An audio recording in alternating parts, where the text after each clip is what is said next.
তব কথামৃতম তপ্তজীবনম কবিভিरीडितं কলমশাপহম শ্রবণমঙ্গলম শ্রীমদাততম ভুবি গৃহণন্তি ये ভুরিদা জনাঃ। তোমার কথামৃত তাপদগ্ধ জনগণের জীবনস্বরূপ, মুনিগণ কর্তৃক কীর্তিত পাপসমূহের বিনাশক, শ্রবণ মাত্রই মঙ্গলপ্রদ ও সকল সম্পদের আকর। ইহা সকল সম্পদের আকর। আগের দিন আমরা পড়েছি 239 পৃষ্ঠা, ষষ্ঠ পরিচ্ছেদ, খেলা ঘোষের বাড়িতে শুভাগমন, বৈষ্ণবকে শিক্ষা। ঠাকুর কলকাতার রাস্তায় বেরিয়েছেন। বেরিয়ে প্রথমে অধরের বাড়িতে গেছেন। সেখান থেকে ভক্ত সঙ্গে বিভিন্ন রকম গান হয়েছে, বেশ দুটো তিনটে গান হয়েছে, দুটো গান হয়েছে বড় বড়। তারপরে ওখান থেকে বেরিয়ে আবার যদু মল্লিকের বাড়িতে সিংহবাহিনীর পুজো চলছে, সেই সময় গেছেন। সিংহবাহিনী মায়ের কাছে বসে দাঁড়িয়ে দাঁড়িয়ে জপ করেছেন। তারপরে মা আসি গো এভাবে মায়ের কাছে কথা বলে তারপরে সমাধিস্থ হয়ে গেছিলেন কিছুক্ষণ। তার সমাধির পরে একটু গান করে তারপরে ওখান থেকে বেরিয়েছেন। যদু মল্লিকের সঙ্গে কয়েকটা কথা বলেছেন। তারপরে খেলাদ ঘোষের বাড়িতে এসেছেন। আগের দিন আমরা পড়েছি যেটা, যে ওই রাস্তায় বেরিয়ে ওই একসঙ্গেই খেলাদ ঘোষের বাড়িতে রাত্রি 10টার সময় এসে পৌঁছেছেন। সেখানে তাঁর সম্বন্ধী, তিনি বৈষ্ণব, তিনি ঠাকুরকে আপ্যায়ন করে ভিতরে এনেছেন। তারপরে ঠাকুর এবার বৈষ্ণবদের বলছেন যে আমার ধর্ম ঠিক আর অপরের ধর্ম ভুল, এ মত ভালো না। ঈশ্বর এক বই দুই না। তাকে ভিন্ন ভিন্ন নাম দিয়ে ভিন্ন ভিন্ন লোকে ডাকে। কেউ বলে গড, কেউ বলে আল্লাহ, কেউ বলে কৃষ্ণ, কেউ বলে শিব, কেউ বলে ব্রহ্ম। যে যেমন তারপরে পুকুরের কথাটা, যে একই জল, একজন হিন্দুরা তুলছে তারা বলছে জল, খ্রিস্টানরা তুলছে তারা বলছে ওয়াটার, তারপরে যারা মুসলিমরা জল তুলছে তারা বলছে, মুসলমানরা বলছে পানি। কিন্তু বস্তু এক, মত পথ এক, একটি ধর্মের মত এক একটি পথ ঈশ্বরের দিকে লয়ে যায়। যেমন নদী নানা দিক থেকে এসে গঙ্গাসাগরে মিলিত হয়। এইসব কথা খেলাদ ঘোষের বাড়িতে চলছে। তারপরে বলছেন যে বেদ পুরাণতন্ত্রে প্রতিপাদ্য একই সচ্চিদানন্দ। বেদে সচ্চিদানন্দ ব্রহ্ম, পুরাণেও সচ্চিদানন্দ কৃষ্ণ রাম প্রভৃতি, তন্ত্রেও সচ্চিদানন্দ শিব। সচ্চিদানন্দ ব্রহ্ম, সচ্চিদানন্দ কৃষ্ণ, সচ্চিদানন্দ শিব। সকলে চুপ করিয়া আছেন। বৈষ্ণব ভক্ত মহাশয়, ঈশ্বরকে ভাববই বা কেন?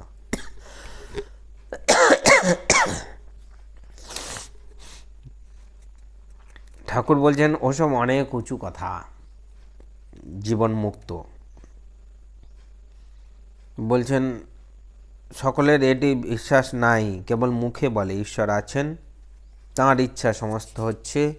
বিষয়ীরা শুনে রাখে, বিশ্বাস কিন্তু করে না। বিষয়ীদের ঈশ্বর কেমন জানো? খুড়ি জেঠির কোন্দল শুনে ছেলেরা যেমন ঝগড়া করতে করতে বলে আমার ঈশ্বর আছেন, বাকিটা কেমন আমার ঈশ্বর আছেন, তুই আমার কি করবি। সবাই কি তাকে ধরতে পারে? তিনি ভালো লোক করেছেন, মন্দ লোক করেছেন, ভালো ভক্ত করেছেন, অভক্ত করেছেন, বিশ্বাসী করেছেন, অবিশ্বাসী করেছেন। তাঁর লীলার ভিতর সব বিচিত্রতা। তাঁর শক্তি কোনোখানে বেশি প্রকাশ, কোনোখানে কম প্রকাশ। সূর্যের আলো মৃত্তিকার চেয়ে জলে বেশি প্রকাশ, আবার জল অপেক্ষা দর্পণে বেশি প্রকাশ। আবার ভক্তের ভিতর থাক আছে, উত্তম ভক্ত, মধ্যম ভক্ত, অধম ভক্ত। গীতায় সব আছে। তখন বৈষ্ণব ভক্ত যিনি আছেন তিনি বলছেন, সম্মত হয়েছেন, ঠিকই বলেছেন আপনি। শ্রীরাম ওখানে অধম ভক্ত বলে ঈশ্বর আছেন ওই আকাশের ভিতর অনেক দূরে। মধ্যম ভক্ত বলে ঈশ্বর সর্বভূতে চৈতন্য রূপে প্রাণ রূপে আছেন। উত্তম ভক্ত বলে ঈশ্বর নিজে সব হয়েছেন, যা কিছু দেখি ঈশ্বরের এক একটি রূপ, তিনিই মায়া, জীব, জগৎ এই সব হয়েছেন, তিনি ছাড়া আর কিছু নাই। তখন বৈষ্ণব ভক্তটি আবার জিজ্ঞেস করছেন, এরূপ অবস্থা কি কারু হয়? ঠাকুর বলছেন, তাকে দর্শন না করলে এরূপ অবস্থা হয় না, কিন্তু দর্শন করেছে কিনা তার লক্ষণ আছে। কখনো সে উন্মাদবৎ হাসে, কাঁদে, নাচে, গায়, কখনো বা বালকবৎ, 5 বৎসরের বালকের অবস্থা, সরল, উদার, অহংকার নাই, কোনো জিনিসে আসক্তি নাই, কোনো গুণের বশ নয়, সদা আনন্দময়। কখনো পিশাচবৎ, সূচি অসুচি ভেদ বুদ্ধি থাকে না, আচার অনাচার এক হয়ে যায়। কখনো বা জড়বৎ, কী যেন দেখেছে, তাই কোনোরূপ কর্ম করতে পারে না, কোনোরূপ চেষ্টা করতে পারে না। তখন মাস্টারমশাই বলছেন, ঠাকুর কি নিজের অবস্থার ইঙ্গিত করছেন? শ্রীরামকৃষ্ণ বৈষ্ণব ভক্তের প্রতি, তুমি আর তোমার এটি জ্ঞান, আমি আর আমার এটি অজ্ঞান। হে ঈশ্বর, তুমি কর্তা আর আমি অকর্তা, এটি জ্ঞান। হে ঈশ্বর, তোমার সমস্ত দেহ, মন, গৃহ, পরিবার, জীব, জগৎ এসব তোমার, আমার কিছু নয়, এটির নাম জ্ঞান। যে অজ্ঞান সেই বলে ঈশ্বর সেথায় সেথায় অনেক দূরে, যে জ্ঞানী সে জানে ঈশ্বর হেথায় হেথায় অতি নিকটে, হৃদয়ের মধ্যে অন্তর্যামী রূপে, আবার নিজে এক একটি রূপ ধরে রয়েছেন। এটা আমাদের আগের দিনের পড়া। কিন্তু এবার আজকে আমরা পড়ব 7ম পরিচ্ছেদ, দক্ষিণেশ্বর কালীবাটিতে ভক্ত সঙ্গে ব্রহ্মতত্ত্ব ও আদ্যাশক্তির বিষয়ে কথোপকথন, বিদ্যাসাগর ও কেশব সেনের কথা, জ্ঞান যোগ ও নির্বাণ মত। আষাঢ়ের কৃষ্ণা তৃতীয়া তিথি, ইংরেজি 22 জুলাই 1883 খ্রিস্টাব্দ। আজ রবিবার। ভক্তেরা শ্রী শ্রী পরমহংসদেবকে দর্শন করিতে আবার আসিয়াছেন। অন্য অন্য বারে তাঁহারা প্রায় আসিতে পারেন না, রবিবারে তাঁহারা অবসর পান। অধর রাখাল মাস্টার কলিকাতা হইতে একখানি গাড়ি করিয়া বেলা 1টা-2টার সময় কালীবাটিতে পৌঁছিলেন। ঠাকুর শ্রীরামকৃষ্ণ আহারান্তে একটু বিশ্রাম করিয়াছেন। ঘরে মণি, মল্লিকা আদি আরও কয়েকজন ভক্ত বসিয়া আছেন। রাসমণির কালীবাড়ির বৃহৎ প্রাঙ্গণের পূর্বাংশে শ্রী শ্রী রাধাকান্তের মন্দির ও শ্রী শ্রী ভবতারিণীর মন্দির। এইখানটায় মাস্টারমশাই সুন্দরভাবে ব্যাখ্যা করছেন যে দক্ষিণেশ্বর কালীবাটি এবং তার বিভিন্ন আশপাশের ভূগোলটা বলছেন।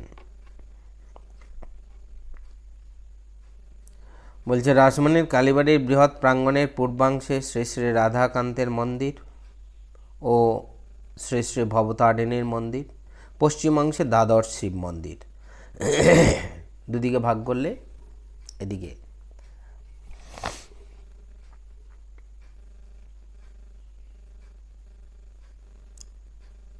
আমরা যখন ঢুকছি ডান দিকে, মানে পশ্চিম দিক, বেলুর মাঠের দিক, ওইটা দ্বাদশ শিব মন্দির, আর বাঁ দিকে কালীবাড়ি।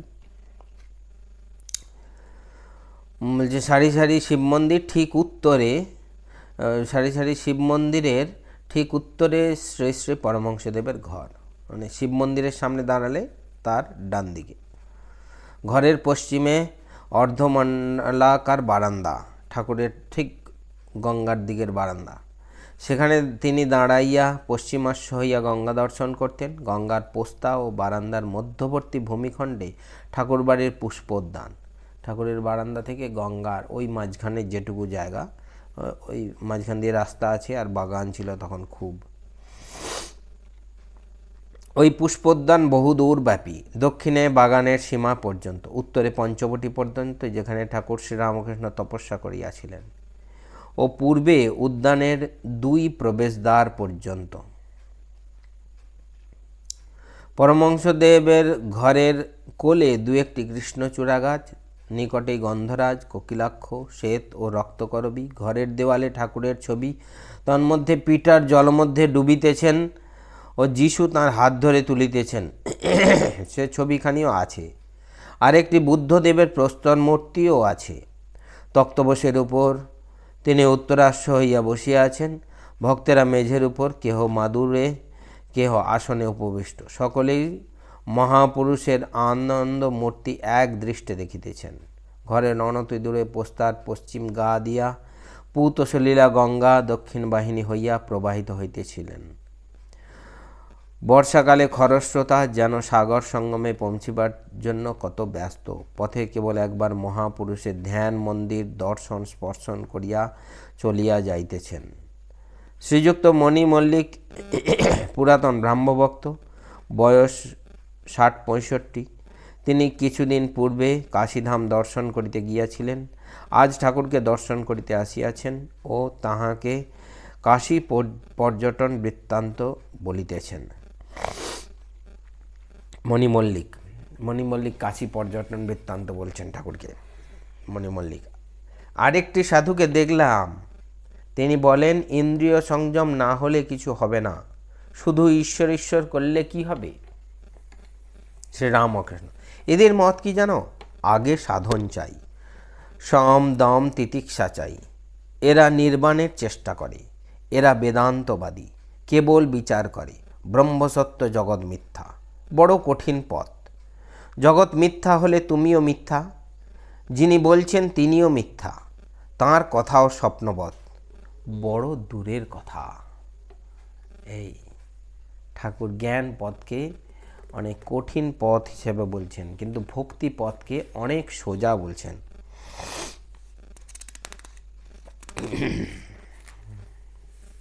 কিরূপ জানো? যেমন কর্পূর পোড়ালে কিছুই বাকি থাকে না, কাঠ পোড়ালে তবু ছাই বাকি থাকে। শেষ বিচারের পর সমাধি হয়, তখন আমি তুমি জগৎ এসব খবর থাকে না। পণ্ডিত পদ্মলোচন ও বিদ্যাসাগরের সঙ্গে কথা। এখানে ঠাকুর পদ্মলোচনের গল্প করেছেন। পদ্মলোচনকে খুব খুব ভালোবাসতেন ঠাকুর, তারই উদাহরণ এখানে আমরা পাই। পদ্মলোচন ভারী জ্ঞানী ছিলেন, কিন্তু আমি মা করতুম তবু আমায় খুব মানত। পদ্মলোচন বর্ধমান রাজার সভা পণ্ডিত ছিল, কলকাতায় এসেছিল, এসে কামারহাটির কাছে একটি বাগানে ছিল। আমার পণ্ডিত দেখার ইচ্ছে হলো, হৃদয়কে পাঠিয়ে দিলাম জানতে অভিমান আছে কিনা। শুনলাম পণ্ডিতের অভিমান নাই। আমার সঙ্গে দেখা হলো। এত জ্ঞানী আর পণ্ডিত, তবু আমার মুখে রামপ্রসাদের গান শুনে কান্না। কথা কয়ে এমন সুখ কোথাও পাই নাই। এই পণ্ডিতের সঙ্গে কথা কয়েছেন, এত ভালো লেগেছে। আমায় বললে, ভক্তের সঙ্গ করবো এ কামনা ত্যাগ করো, নচেত নানা রকমের লোক তোমায় পতিত করবে। বৈষ্ণব চরণের গুরু উৎসবানন্দের সঙ্গে লিখে বিচার করেছিল। বৈষ্ণবচরণের গুরু উৎসবানন্দের সঙ্গে লিখে বিচার করেছিল। আমায় আবার বললে, আপনি একটু শুনুন। একটা সভায় বিচার হয়েছিল, শিব বড় না ব্রহ্মা বড়। শেষে ব্রাহ্মণ পণ্ডিতেরা পদ্মলোচনকে জিজ্ঞাসা করলে। পদ্মলোচনে এমনি সরল, সে বললে, আমার 14 পুরুষ শিবও দেখে নাই, ব্রহ্মাও দেখে নাই। এখানে বলছি ঠাকুর কেন সরল কেন বলছেন না, এত বড় পদ্মলোচন পণ্ডিত, এত নামডাক, তিনি যে আমার ভগবান দর্শন হয় নাই সেটা সকলের সামনে বলে দিলেন, এবং বিচারটাকে একবারে সহজ স্বাভাবিক সরল করে দিলেন। এইখানেই বলছেন ঠাকুর যে কত সরল। তিনি তো একটা কিছু বলে দিতে পারতেন, তাকে তো সবাই মানে, তিনি যেটা বলে দিতেন সেটাই সবাই মানত, কিন্তু না, পদ্মলোচন সেই রাস্তায় গেলেন না। তিনি বলছেন, আমার 14 পুরুষ শিবও দেখে নাই, ব্রহ্মাও দেখে নাই। কামিনী কাঞ্চন ত্যাগ শুনে আমায় একদিন বললে, ওসব ত্যাগ করেছ কেন? এটা টাকা, এটা মাটি, এ ভেদ বুদ্ধি তো অজ্ঞান থেকে হয়। আমি কি বলবো? ঠাকুর বলছেন, আমি কি বলবো? বললাম যে, বাপু, আমার টাকা করিও সব ভালো লাগে না। বিদ্যাসাগরের দয়া, কিন্তু অন্তরে সোনা চাপা। একজন পণ্ডিতের ভারী অভিমান ছিল, ঈশ্বরের রূপ মানত না, কিন্তু ঈশ্বরের কার্য কে বুঝবে। তিনি আদ্যাশক্তিরূপে দেখা দিলেন। পণ্ডিত অনেকক্ষণ বেহুশ হয়ে রইল। একটু হুঁশ হবার পর কা কা কা অর্থাৎ কালী, এই শব্দ কেবল করতে লাগলো।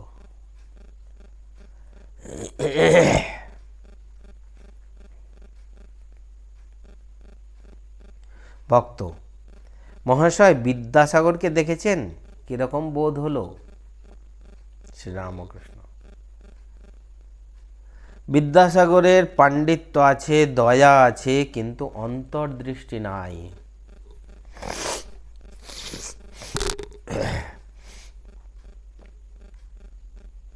বিদ্যাসাগরের পাণ্ডিত্য আছে, দয়া আছে, কিন্তু অন্তর্দৃষ্টি নাই। অন্তরে সোনা চাপা আছে। যদি সেই সোনার সন্ধান পেত, এত বাহিরের কাজ যা করছে সেসব কম পড়ে যেত, শেষে একেবারে ত্যাগ হয়ে যেত। অন্তরে হৃদয় মধ্যে ঈশ্বর আছেন এ কথা জানতে পারলে তাঁরই ধ্যান চিন্তায় মন যেত। কারো কারো নিষ্কাম কর্ম অনেক দিন করতে করতে শেষে বৈরাগ্য হয়, আর ওই দিকে মন যায়, ঈশ্বরে মন লিপ্ত হয়। ঈশ্বর বিদ্যাসাগর যেরূপ কাজ করছে সে খুব ভালো। দয়ার মায়া অনেক তফাৎ। দয়া ভালো, মায়া ভালো নয়। মায়া আত্মীয়ের উপর ভালোবাসা। কি বলছেন? ঈশ্বর বিদ্যাসাগর যেরূপ কাজ করছে সে খুব ভালো, দয়া খুব ভালো। দয়া আর মায়া অনেক তফাৎ। দয়া ভালো, মায়া ভালো নয়। মায়া কি না? আত্মীয়ের উপর ভালোবাসা। স্ত্রী, পুত্র, ভাই, ভগিনী, ভাইপো, ভাগ্নে, বাপ মা এদেরই উপর ভালোবাসা। আর দয়া হচ্ছে সর্বভূতে সমান ভালোবাসা।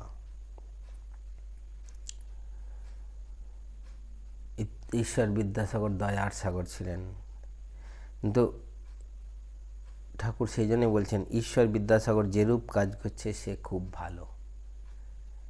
কিন্তু একটু যেটা অসুবিধে ছিল সে হচ্ছে অন্তর্দৃষ্টি নাই।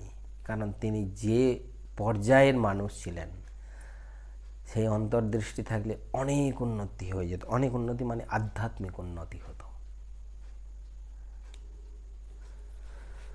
ঠিক আছে, আজ এই পর্যন্ত। ওম নিরঞ্জনং নিত্যমনন্তরূপং ভক্তানুকম্পাধৃতবিগ্রহং বৈ ঈশাবতারং পরমেশমিড্যং তং রামকৃষ্ণং শিরসা নমামः। ওম শান্তি শান্তি শান্তিः। হরিः ওম তৎসৎ। শ্রীরামকৃষ্ণার্পণমস্তু।